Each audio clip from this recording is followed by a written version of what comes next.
power supply on a water softener. Disconnect power. Remove cover. There's latches here. Set that down. Unplug. First that, then that. Lift two latches here. Up. Move the wires. Rock it forward. Take it up. And set it someplace dry. The black wire is your power supply. Pull it out the back. Like that. Bring the new one in through the back.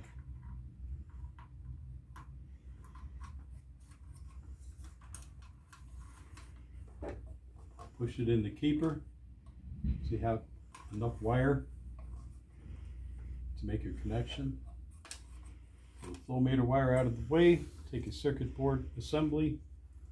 These hooks go on these things here. Get it hooked. That's how you know it's in correctly. Reconnect your flow meter, which is your gray wire.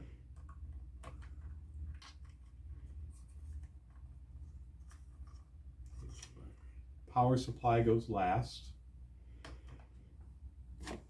Plug it in. It turns on.